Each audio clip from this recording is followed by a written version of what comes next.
हमने architecture BArch bachelors in architecture किया है IMT यूनिवर्सिटी लखनऊ से। तो जब ग्रेजुएशन करके आए हम लोग तो ये देखा गया कि गांव की स्थितियां, क्षेत्र की स्थितियां बड़ी ख़राब हैं। तो जब बरसातों में आते थे, बाइक से आते थे लखनऊ से, तो बड़ी परेशानियां रहती थी रास्तों की। तो ये देखा गया कि कुछ सुधार की ज़रूरत है। हमने शिक्षा पे काम किया है। हमारे यहाँ पे हम लोगों ने उत्तर प्रदेश में केवल 82 जो है हाई स्कूल सेंशन हुए थे और उसमें से 42 पहले राउंड में सेंशन हुए और 42 में से केवल खारा ही जो है अपने पूरे अयोध्या और सुल्तानपुर मंडल में एकमात्र गांव था जिसमें हाई स्कूल हम लोग पास करवा के लाए। नमस्कार साथियों, आप देख रहे हैं गाँव की बात, महाविपिन देहाती। साथियों में इस समय सुल्तानपुर जिले के धनपत ब्लॉक की हमें लगता है दूसरी या तीसरी सबसे बड़ी ग्राम सभा जो कि खारा ग्राम सभा, मैं इस ग्राम सभा में हूँ और सुनने में आया कि यहाँ पर कुछ काम जो नहीं हुए थे आज़ादी के बाद आज तक नहीं हुए थे, उस कामों को करने का प्रयास किया और प्रयास सफल रहा। आइए ऐसे हम ग्राम प्रधान से बात करते हैं। राजनीति हो या कार्यक्षेत्र 2024 किसके लिए खास था, आइए इसी बीच हम बात करते हैं। हमारे बीच दिव्यराज सिंह लक्की जो कि ग्राम प्रधान खारा के हैं, आइए इनसे बातें करते हैं, जानते हैं लक्की जी ने अपने ग्राम सभा के लिए क्या क्या किया है और जो आज़ादी के बाद से आज तक नहीं हुआ था उन कामों को किया है, तो कैसे ये सब संभव हुआ और किस तरह से जनता का इनका साथ मिलता है। आइए सारी चीज़ें बात करें। सबसे पहले लक्की जी, स्वागत है आपका हमारे चैनल में। नमस्कार। सबसे पहले मैं आप सभी लोगों को अपना परिचय देना चाहता हूं। मैं ग्राम सभा खारा प्रधान दिव्यराज सिंह लक्की आप सभी लोगों को सादर प्रणाम करता हूं और आप पूरी टीम को आपको प्रणाम करता हूं। लक्की जी, आप इतने युवा प्रधान हैं, 1947 से आज तक या कह लीजिए 1950 से आज तक जो काम आपकी ग्राम सभा में नहीं हुआ वो काम आपने कर दिखाया, ये कैसे संभव हुआ? असल में जब हम लोगों ने 2020 में चुनाव अपना लड़ा तो सबसे उत्तर प्रदेश में युवा प्रधानों में मेरी उम्र थी और सबसे कम उम्र में हम लोग जीतने वाले प्रधानों में से थे। और अपने परिचय में मैं आपको एक चीज़ और बताना चाहता हूं कि हमने architecture BArch bachelors in architecture किया है IMT यूनिवर्सिटी लखनऊ से। तो जब ग्रेजुएशन करके आए हम लोग तो ये देखा गया कि गांव की स्थितियां, क्षेत्र की स्थितियां बड़ी ख़राब हैं और आदमी देश दुनिया में कहीं भी रह ले पर अपने मूल से जुड़ा ही रहता है। तो जब बरसातों में आते थे, बाइक से आते थे लखनऊ से, तो बड़ी परेशानियां रहती थी रास्तों की। तो ये देखा गया कि कुछ सुधार की ज़रूरत है, पर सुधार ऐसे संभव नहीं हो पाएगा कि जब तक आप सिस्टम का हिस्सा नहीं हो पाओगे। तो इसी विचार के साथ चुनाव लड़ा गया और सब ग्राम सभाओं में हमारे यहाँ पे करीब 12 पुरवा हैं, उसको देखा गया। आप अखबारों की सुर्खियों में बने रहते हैं, सर्वश्रेष्ठ सरपंच का पुरस्कार भी आप पा चुके हैं। इसके अलावा क्या क्या काम आपने अपने ग्राम सभा के लिए किया? मान लीजिए सड़क तो आज़ादी से आज तक आपने सड़कें दी, उसके अलावा आपने अपने ग्राम सभा के लिए क्या क्या काम किए हैं? उसके अलावा हम लोगों ने शिक्षा पे काम किया है। हमारे यहाँ पे हम लोगों ने उत्तर प्रदेश में केवल 82 जो है हाई स्कूल सेंशन हुए थे और उसमें से 42 पहले राउंड में सेंशन हुए और 42 में से केवल खारा ही जो है अपने पूरे अयोध्या और सुल्तानपुर मंडल में एकमात्र गांव था जिसमें हाई स्कूल हम लोग पास करवा के लाए। मंडल का एकल हाई स्कूल जो खारा में पास हुआ। उसके बाद हमने जो है पशु जो है धन, जो किसानों की सबसे बड़ी आय होती है, उनके स्वास्थ्य के ध्यान में रखते हुए हम लोगों ने अपने यहाँ पे पशु चिकित्सालय जो कि पूरे उत्तर प्रदेश में केवल 16 पास हुए थे और 16 में भी केवल 6 को बजट मिला और 6 में से पहला हमारा था। तो ये दो चीज़ों पे हमने जो है शिक्षा और स्वास्थ्य पे काम किया। इसके बाद किसानों की ज़्यादातर आय खेती से भी जुड़ी है और लगभग सब खेती के ही ओरिएंटेड अपना काम करते हैं, तो उस पर भी उनकी सिंचाई को लेकर के एक बहुत बड़ी समस्याएं होती हैं। तो इसके लिए हम लोगों ने अपने यहाँ पे 2 सरकारी ट्यूबवेल का जो है सेंक्शन करवा करके अपने यहाँ पे स्थापित करा करके किसानों को फ्री सिंचाई का लाभ दिलवाया गया। तो ये 3 काम जो है हम लोगों के द्वारा किसानों के हित और ग्राम सभा के हित में किए गए। इतने बड़े बड़े काम आपने किए हैं, अगर माना जाए तो देखा जाए तो एक किसी भी ग्राम सभा में लगता है एक भी ट्यूबवेल नहीं रहते हैं सरकारी। लगभग हमारे खारा के आसपास के 10 गाँव को देख लिया जाएगा तो सरकारी ट्यूबवेल वहाँ एक भी नहीं है। और हमारे यहाँ पे हम लोगों ने 2 का प्रयास किया है, अभी और भी जैसी स्थितियाँ गांव की होंगी उस हिसाब से एक और का प्रयास करा जाएगा। इतने बड़े बड़े कार्य कर पाना कैसे संभव हुआ? आपको सरकार का कैसा सहयोग रहता है, जो आपके क्षेत्रीय नेता हैं उनका कैसा सहयोग रहता है और आपके साथ किसका विशेष साथ है जैसे इतने बड़े बड़े कार्य आप कर पा रहे हैं? देखा जाए जैसे सबसे बड़ा संयोग तो मैं ये मानूंगा कि हमारी पूरी ग्राम सभा का ही है कि उन्हीं के आशीर्वाद से ये मौका मिला हमें काम करने का। उसके बाद जो हमारे सहयोगी हमारे साथ में दिन रात लगे रहते हैं, कुछ चीज़ें पर्दे के आगे होती हैं, कुछ चीज़ें पर्दे के पीछे होती हैं, तो वो सारी टीम का एक बहुत बड़ा योगदान रहता है किसी भी चीज़ को सफल बनाने के लिए। और तीसरी चीज़ होती है कि हमारे जो भी सलाहकार हैं, हमारे जो संपर्क हैं, उन लोगों का एक बहुत बड़ा आशीर्वाद था कि सारे नेताओं को जहाँ से हम लोगों ने ये काम करा पाए, और शासन में उन लोगों ने हमारे सारे कामों को स्वीकृत कराने तक की मदद करवाई है। तो उन लोगों का एक बहुत बड़ा योगदान था इसमें। कौन हो सकता है ऐसा? हमारे यहाँ के जो है अपने सुल्तानपुर अमेठी के जो है एमएलसी माननीय श्री शैलेंद्र सिंह जी का बहुत बड़ा योगदान रहा है, और उन्होंने बहुत बड़ा काम हम लोगों के पशु चिकित्सालय हमारे में और जी विद्यालय में और उन्होंने हमारे दोनों चीज़ों को लाने में जी तोड़ मेहनत करी है और उसको लाने में सफल बनाया। हाँ जी, आपने पशु चिकित्सालय, राजकीय हाई स्कूल, दो नलकूप, राजकीय नलकूप, ऐसे इतने बड़े बड़े काम किए हैं, और भी बहुत सारे कार्यक्रम। अभी एक हाल ही में आपने पुलिया बनवाई थी।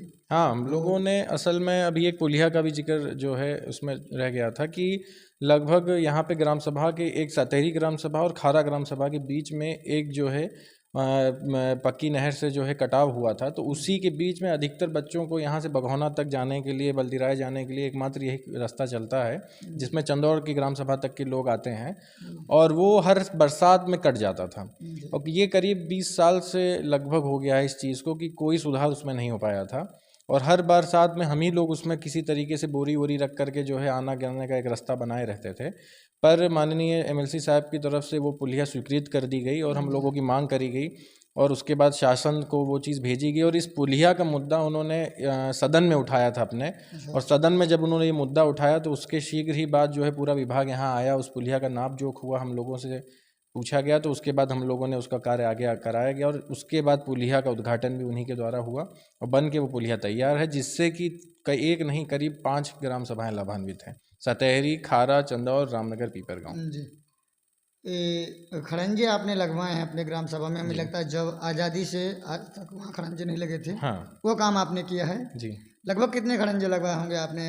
आरसीसी या ईंट, जितने भी खड़ंजे होते लगभग कम से कम प्रति हमारे यहाँ 12 पुरवा है, और एक पुरवा में आप ये मान के चलें कि 300-300 मीटर से ज़्यादा के खड़ंजे हम लोग लगवा चुके हैं।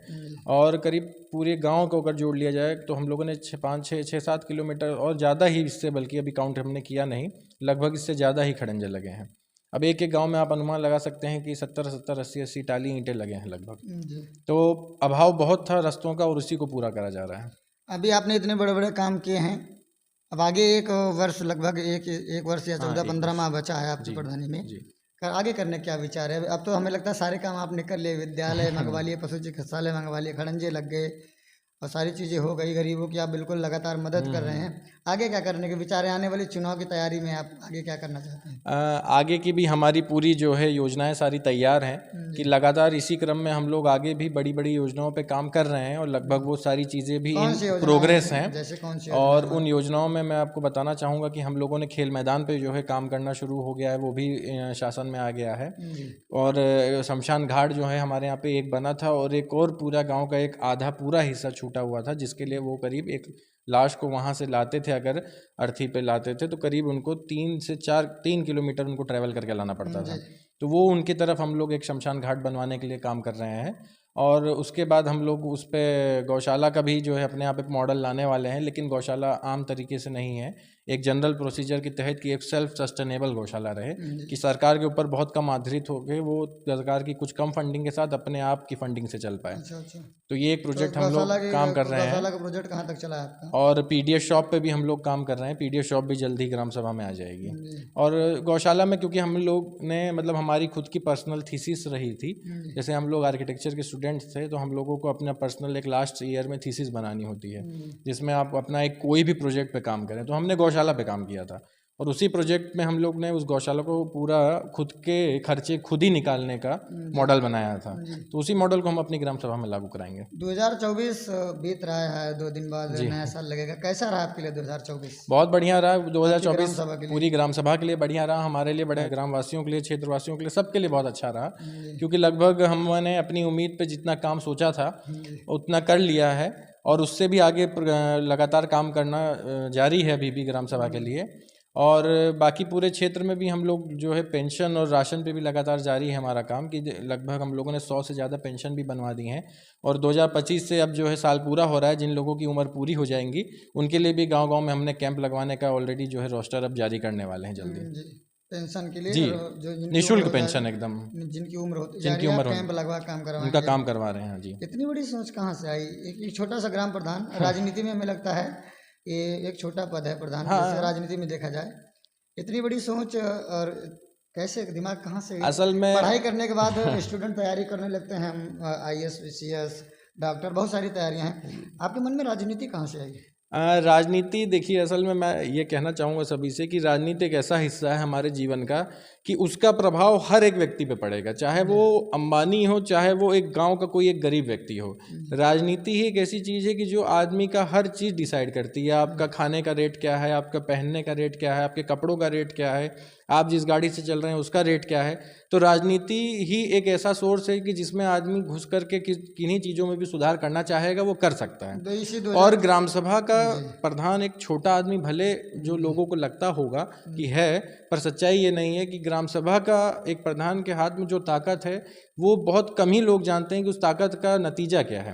अपनी ताकत को पहचानना आना चाहिए। जैसे हम लोगों ने अपनी ताकत को, हम जानते हैं कि हमारी ताकत क्या है, उसको आजमाया जा रहा है और ग्राम सभा का विकास उसी तर्ज पे किया जा रहा है। जी, 2024 बीत गया, 25 आ रहा है, आपने इतने सारे विकास किए, जी, एक युवा प्रधान है, ऐसा मन में ये मन में इतने ग्रामीणों से, अच्छा कितनी आबादी है लगभग आपके ग्राम सभा? हमारे यहाँ पे करीब 5 से 5.5 हज़ार के बीच की आबादी है। 5,500 की सेवा करके एक समाज सेवा कह लीजिए, कैसा लगता है मन में? क्या गर्मांध महसूस करते हैं? बहुत खुशी होती है ग्राम सभा की सेवा करके। और सुबह से लेकर के हम लोग जब चाय पी करके निकलते हैं अपने घर से, तो यही कोशिश रहती है कि जितना संभव कार्य हम लोगों के हाथ से हो पाए, मौका मिला है और उसको पूरा करने का प्रयास किया जाए, ताकि कोई भी गाँव का व्यक्ति असंतुष्ट ना रह पाए और किसी भी कारण से उनका काम हमारी गलती की वजह से न छूट पाए। पूरी मीडिया टीम का बहुत बहुत धन्यवाद, और हमारी नववर्ष की सभी लोगों को ये हार्दिक बधाई और शुभकामनाएं, सारे लोगों को, आपकी पूरी टीम को, कि इसी तरीके से आप लोग खुशहाल रहिए अपने जीवन में और खूब तरक्की करिए, और जो हम लोगों लायक रहेगा बिल्कुल